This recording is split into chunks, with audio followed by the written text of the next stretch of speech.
Hello everyone, this is Kevin. Good to be back with you after my near-death experience last Thursday. It wasn't nearly that bad, but it was pretty bad. So wasn't able to do Thursday Tidbits on Thursday, so I thought I would do a special live segment today because, to get more content out there and also for you to get the chance to hear about what I have to talk about today, because I think this inner voice movement thing is going to be a help to a lot of you. So it's a really, really cool concept that adds a lot to your piano playing. So go ahead and take a minute to put a plug in if you have not yet. Subscribe to the YouTube channel, Excellence in Church Music. I encourage you to go on over there and subscribe. I put all of our Thursday Tidbit videos on there, all the Monday Morning Melody segments on there, as well as some other things from time to time, piano playing videos. So if you want to stay up to date with what we're doing here at Excellence in Church Music, then I encourage you to head to YouTube and subscribe to the Excellence in Church Music channel on YouTube. I'm going to go ahead and get started then today. So I'm going to be talking about inner voice movement and how to use that to add to your piano playing. So what is inner voice movement? Basically, it's any kind of movement when you're playing the piano that doesn't involve movement of your top note, your melody note, or your bass note, the bottom note. It's some movement that goes on somewhere in the middle. So that sounds really simple, but what does that actually mean? Well, what you may not realize is that most of you are actually already familiar with inner voice movement. So inner voice movement, the most simple example of that would be something that we've all probably done as pianists before, and that would be, let me turn around here, a sus chord or a suspension. So if you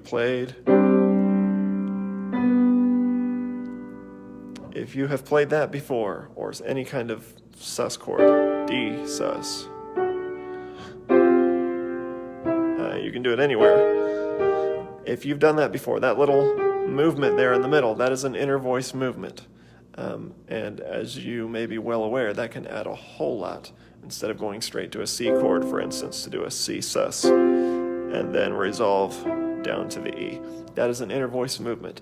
That's just one example of many that you can use to add to your piano playing. So what I'm going to do today is I'm going to show you 3 other examples of inner voice movement that I like to use at the piano to hopefully give you an idea of the concept and how it works.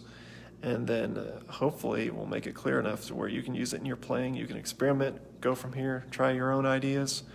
I'd love to hear from you, some of them, and what you were able to do with it. Maybe there's some that you already use. I'd love to hear about those as well. So the first one is one that I like to use. So for all of these, I'm going to try to go ahead and play them in a hymn as I would for like a church service. And then you can kind of hear the concept, and then I'll explain to you what I'm doing and show you how the inner voice is working to create the sound. So let me set my phone up here. So I'm going to go ahead and play the hymn He Lives for this first one, or just a portion of it going into the chorus. And then I'll show you what I'm doing with the inner voices.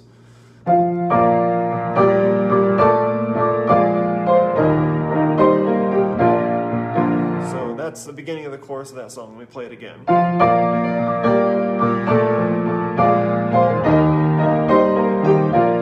So let me show you now what I'm doing. Maybe you already heard kind of what that inner voice movement was. Let me show you what I am doing to create that. So I'm in the key of B flat. Let me show you what I'm doing in the right hand, actually. So right hand's got the melody. There's my melody note. I'm filling in that chord up here, and what I'm doing is I'm taking this note, and this is where my inner voice movement is happening. I'm going from here to here to here to here. So all while holding the melody note is mostly staying here. So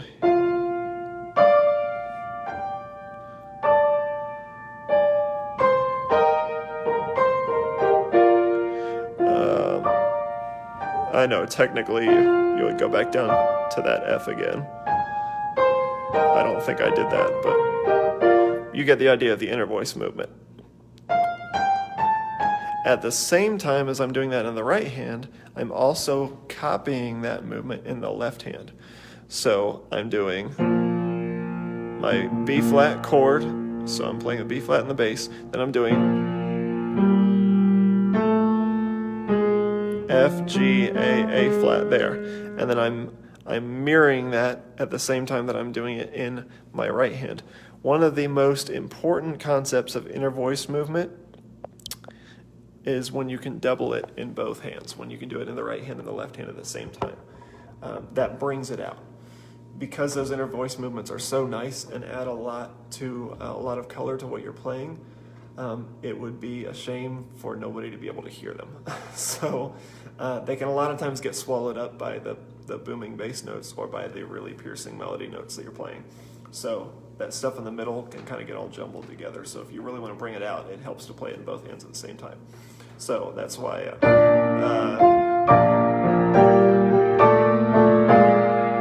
playing it in both hands at the same time like that brings that out. So that's one example of an inner voice movement that I can use. Hopefully that helps you kind of get an idea of what I mean by inner voice movement. Let me give you another example. This is maybe one of my favorites. I'm going to move to Sweet Hour of Prayer. I'm going to use this now.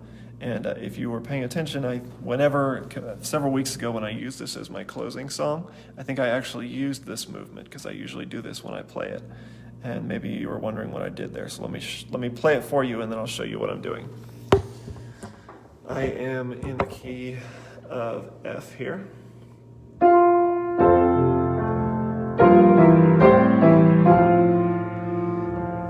That's just the first line of the song, Sweet Hour of Prayer. Let me play it again. Maybe you can hear the inner voice movement already there. Let me show you what I'm doing on that. So here's my melody. I'm in F.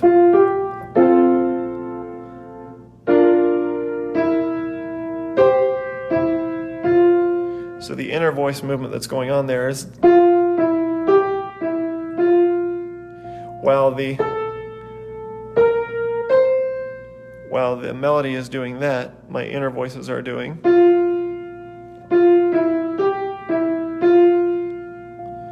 So all together again.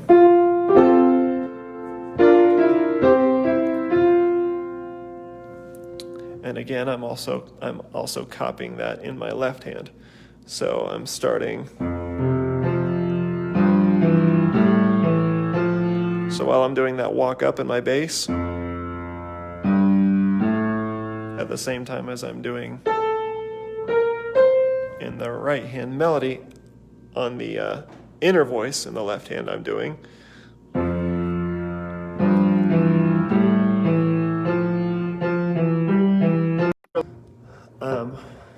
Sorry, we lost Jimmy for a second there. Play that one more time.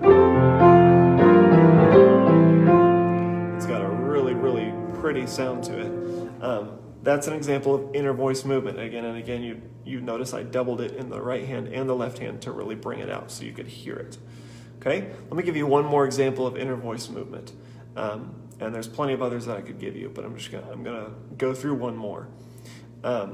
This is something that I actually will use pretty frequently in intros or like endings of a verse or chorus of a hymn as kind of a turnaround to go into the next verse, or at the end of an intro to go into the first verse or something like that.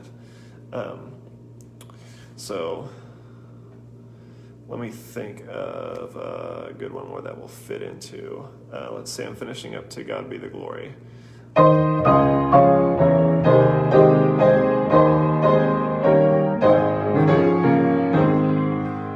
That little movement there, that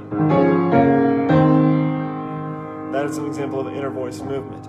And that's an example where I'm not using the same notes in my right and left hands, but my right and left hands are moving at the same time to give this nice effect. So let me show you what I'm doing. This is a really easy turnaround, really easy inner voice movement that you can use. You can pretty much use in any hymn that you play. So let me show you what I'm doing. In my right hand, I've got I'm playing this in A flat, is what is written in my hymnal. So I've got my pinky on the A flat in the right hand, and then I've got my pinky on the A flat 2 octaves down in my left hand. So I'm playing both of those at the exact same time. That is very important. And then I'm doing all the movement with these fingers here in my right hand. So here's what I'm doing in the right hand. I'm holding this down. I'm playing this in my for my A flat chord, and I'm doing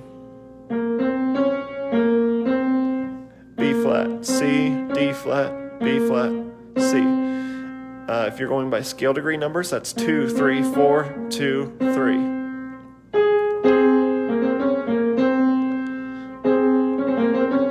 You can embellish that however you want to. You know, you can use some embellishments on that.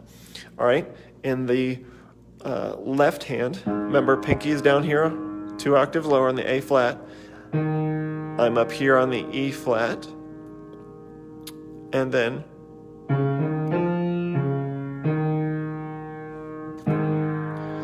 D flat, E flat, F, D flat, E flat, or 4, 5, 6, 4, 5, if you're thinking in scale degree numbers. Again, you can embellish that however you want to. So when I play those together, it sounds like this. If I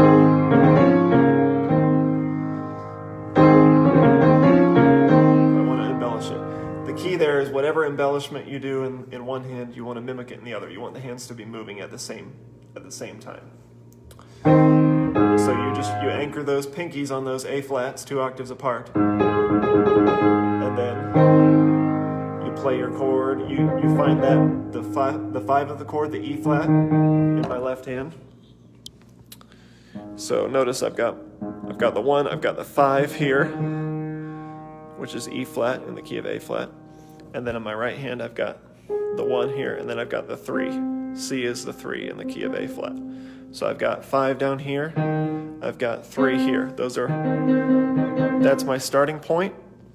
And basically, if you start on those notes, you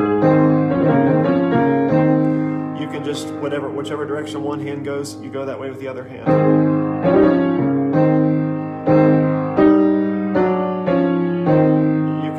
You can do a lot of different things with that. Basically, it's like those fingers are following each other around on the piano.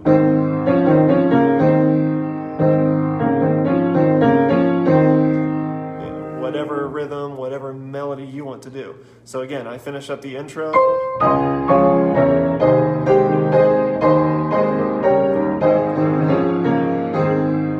It's just a really quick inner voice movement that you can use to add some color to what you're playing at the piano. I do that a lot. I actually picked up on that from the pianist that used to play here at Southwest before me, Trevor Willoughby. He used to use that. He used to use those all the time in his intros and things. And I've heard it since then. A lot of other pianists that play that way. It's a fantastic little turnaround that you can do in between verses and choruses. You can use it at the end of an intro to go into a song to set up, to hold for the song leader to lead everybody in. You can do it in any key. So I'll show you the same thing in one more key. So we were just in A flat. Let's do it in the key of D, which is nowhere related to the key of A flat. So what would I do in the key of D?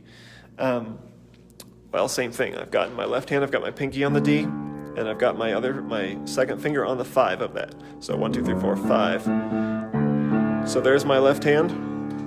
My right hand, I'm going to go 2 octaves up to this D with my pinky, and I'm going to play the 3 of the chord, which is 1, 2, 3, F sharp. So there's my right hand, D and F sharp. My left hand, 2 octaves down, D, A. And then again, I'm just going to be doing some movement. That E, F sharp, G. So when I play those together, it's going to be something like that. And you can do whatever you want to with that. So what's a song that ends in D?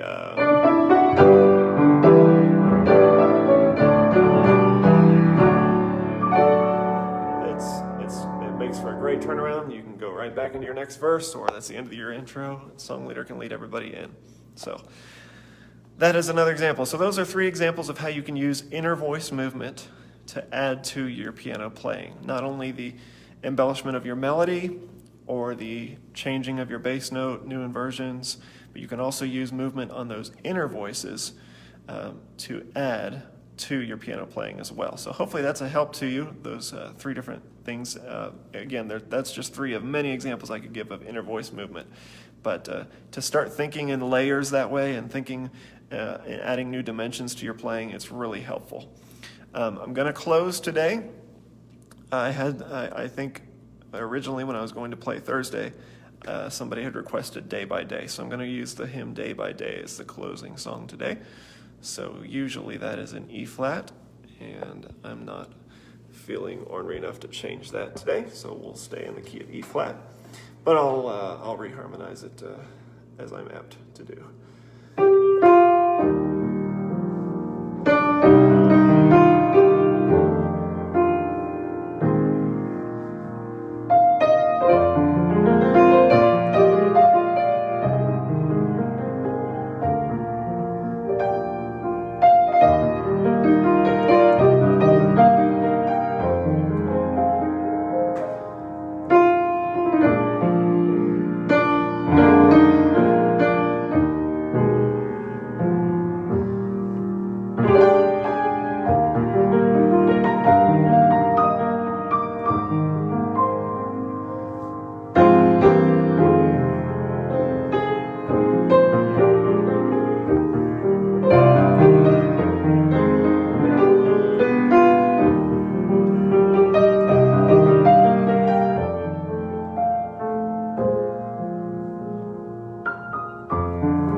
All right, that is it for today, folks. I will see you on Thursday with another tidbit.